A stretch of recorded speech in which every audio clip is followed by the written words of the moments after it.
Good afternoon, everyone. I am so happy and excited to be here and to be with my amazing friends, Max and Bonnie.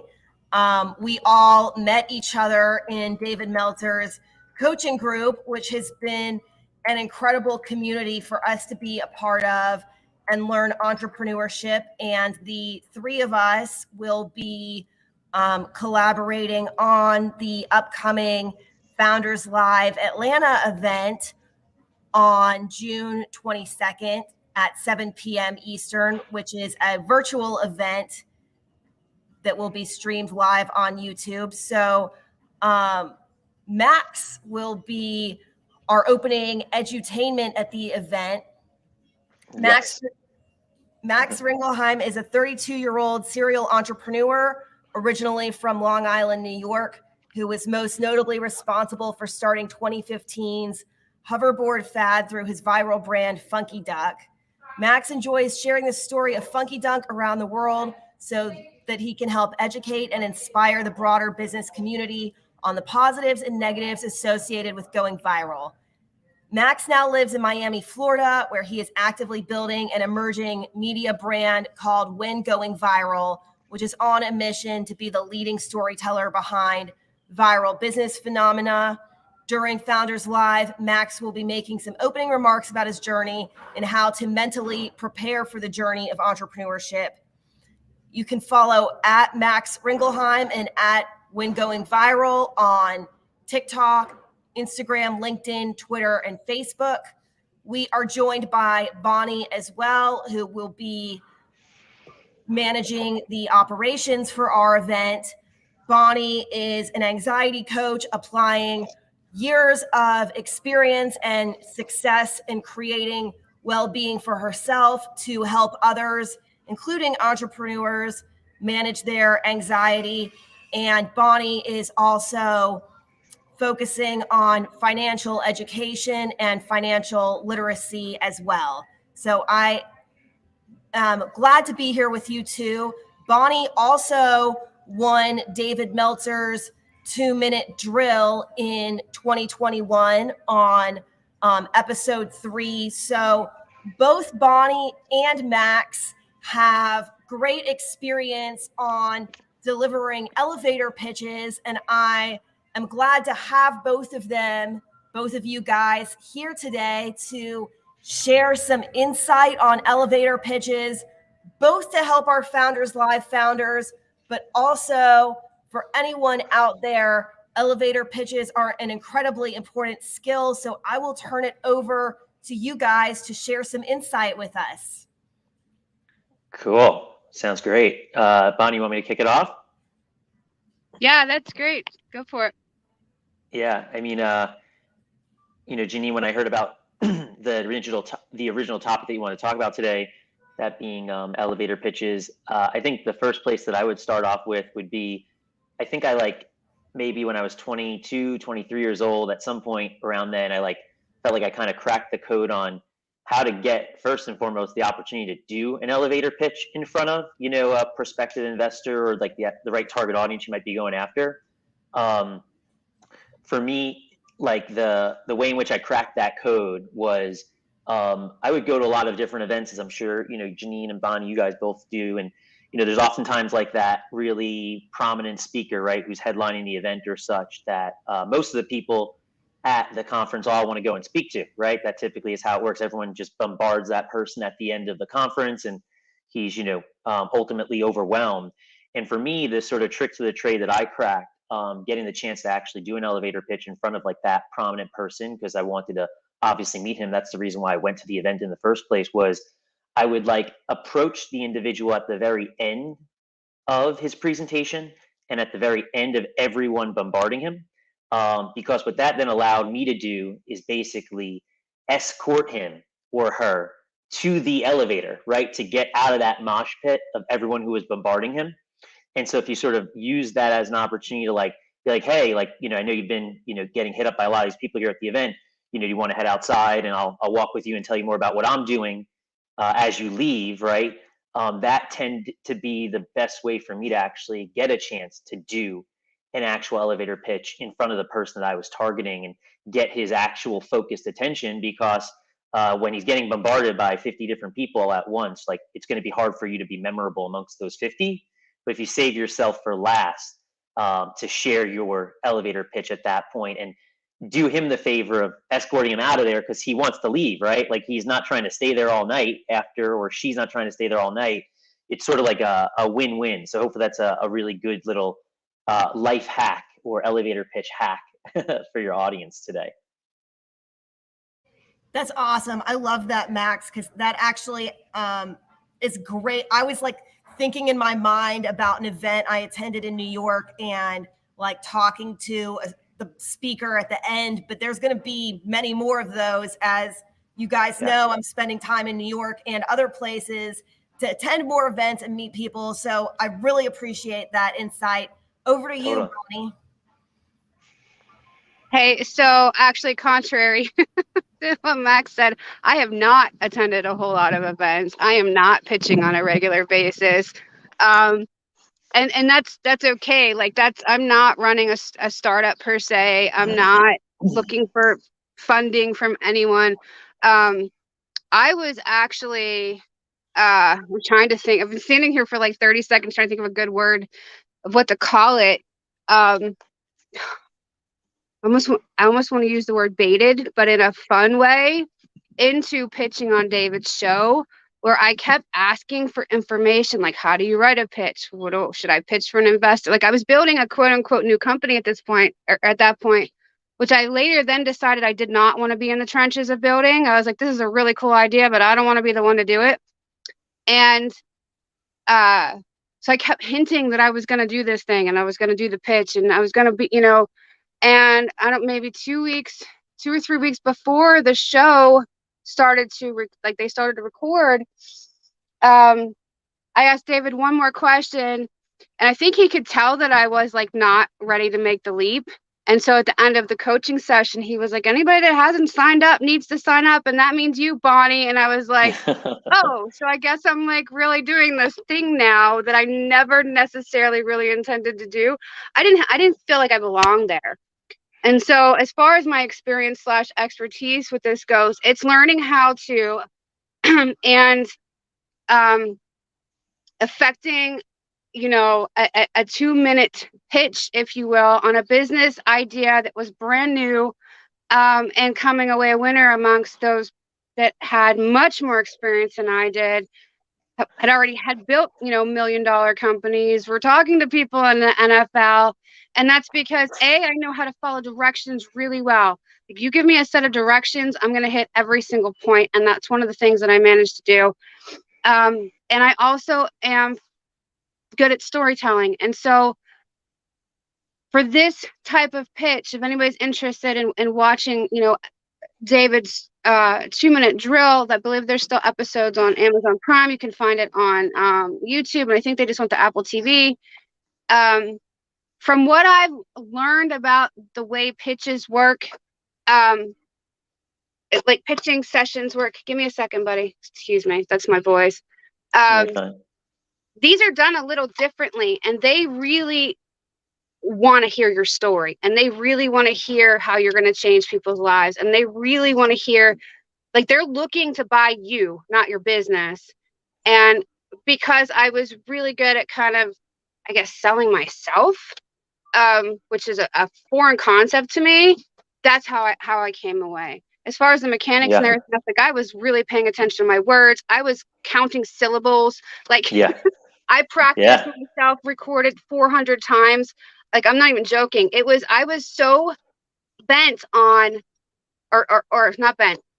Excuse me, sir. Please stop. I was very focus. You were dialed in. At that moment I was. Right now I'm having physical distractions. Very focused on not disappointing David, which I later found out was not the case, but that was my only reason for showing up there. Like, I didn't want to let myself down. I didn't want to let him down. I wanted to make sure that if I was going to stand up on global TV and talk to people, that I wasn't going to embarrass myself. Yeah. And focus and mechanics. Finish what we were going to say. Go for it. I was just saying focus and mechanics were the two things that I really had in my corner.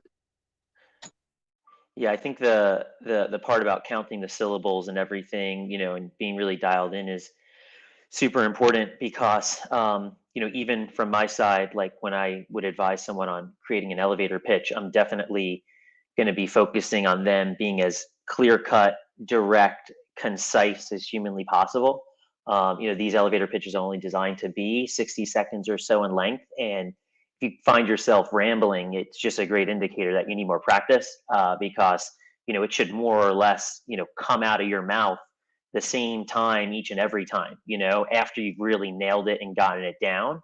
And, being able to figure out the formula for being super succinct and super concise and really, really clear, ends up being, I believe, one of the best, formulas for a really, really strong elevator pitch. So I don't find it, that crazy at all that leading up to it, you were counting your syllables and sentences and everything, because that's kind of what it tends to take to develop a really strong elevator pitch.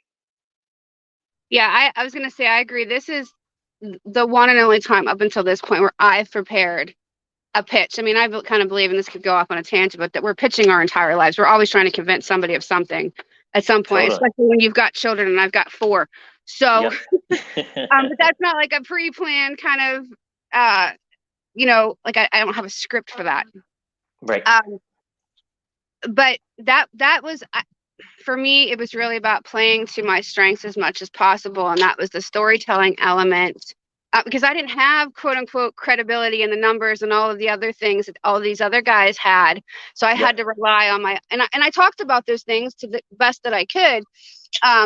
But you're right, that you want it to be a no-brainer when you step to that plate. And that I was so nervous. I was so full of adrenaline. So much happened that like our power went out. We had no internet, and like all these things happened leading up until like when I was supposed to record with them. Yeah. And had I not practiced all of those times and it become literally second nature to me, I did trip over one of my segments that I changed, like but within the last couple of days. I changed a couple of words, and that did trip me up. That's okay. Yeah. But everything else I had practiced came out. Totally.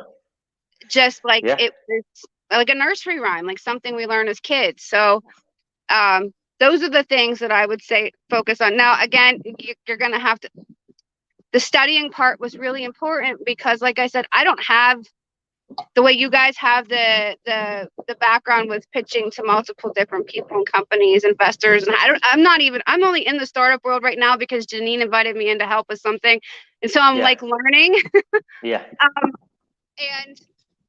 But give them what they are looking for. I mean, like that's the best piece of advice I can give you is if you can get copies of how other people have pitched to them, or, find something in writing that says what they're looking for.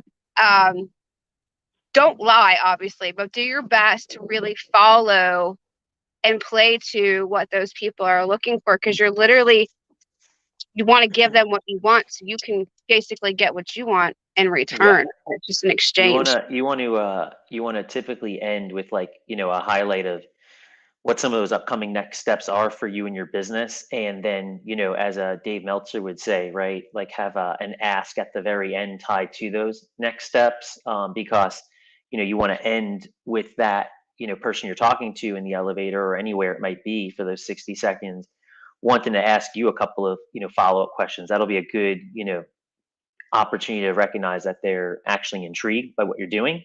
If they sort of like, brush it off and move on with their day, then they may not be that interested, and maybe it just didn't flow that well. It's a good indicator to keep practicing. But if you have them asking you questions afterwards because you ended with what some of those next steps are that are relevant to them and what your business is up to, and then with a particular ask, that's going to then, I think result in a really healthy conversation afterwards, and a good indicator that your elevator pitch went really, really well. Yeah, I wanted to say one more thing. I always have like these little monkey wrenches. Something I learned actually from the producer. I think he was the producer when we did our practice run, like tech check or whatever. He actually told me to ask first. And I was like, all right, you're running the show. You know what they're looking for. So So had a quick ask. Like my first opening statement was like 5-word ask. And then I followed up at the end with an ask, like you're talking about, like what to leave them with. Yep. And it worked really well for me because when I tripped over my words, my ask, when they cut me off, the last like 2 words, which were the most important of my ask, got cut off. So Mhm. again, it's just a strategy that I used. It was suggested to me literally by the guy that was producing the show, but everybody's looking, these people are all looking for something different.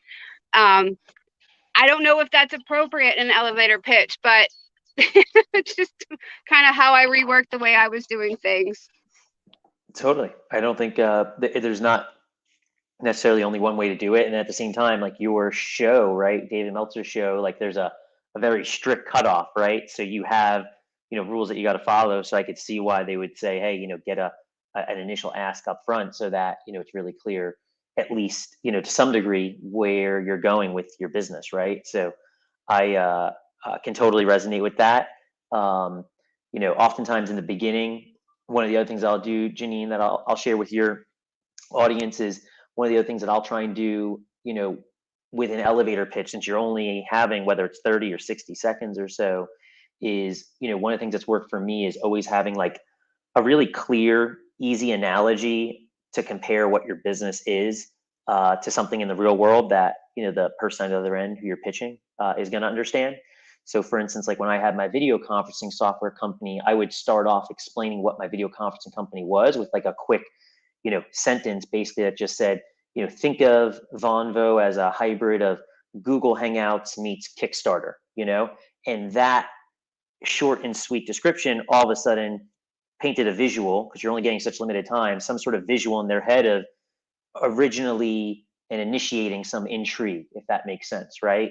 Because then someone's like all of a sudden trying to understand what that might look like. So that's another good tip, for your audience that's going to be trying to create an elevator pitch. And any of the Founders Live folks who are going to listen to this to help them, be more successful with having a clear, crisp, pitch to offer. My gosh, that now I'm like, what happened to Vonvo? That was so compelling, Max. I'm like, do it. Yeah. Something called Zoom popped up that took the cake, I guess. Zoom doesn't have Kickstarter on it. I'm just kidding. It's true, it doesn't. Yeah. We had a company pitch at Founders Live called eStreamly that has a really interesting platform or solution that incorporates live video and online e-commerce sales.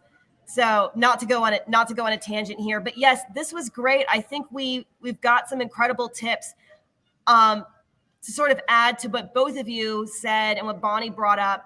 I do think in Founders Live that the winners typically are people who practiced and were very confident and prepared to deliver their pitch inside of the strict time frame. So what Bonnie said like really resonates in terms of what we've seen among the winners. So I think that was an incredible discussion.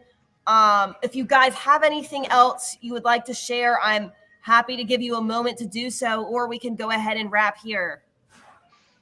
Yeah, I mean, I would just say if any of your audience members ever have questions about what they're trying to do for either Founders Live or any other pitch, definitely reach out over social media. It's just at Max Ringelheim and at When Going Viral. My email is just my first dot last name, max.ringelheim@gmail. So as Janine knows, I'm really passionate about helping aspiring entrepreneurs, oftentimes first-time entrepreneurs, enter this world. So would love to be of service and help to them, as I know our buddy David Meltzer would appreciate. So no doubt about it, reach out if you have questions.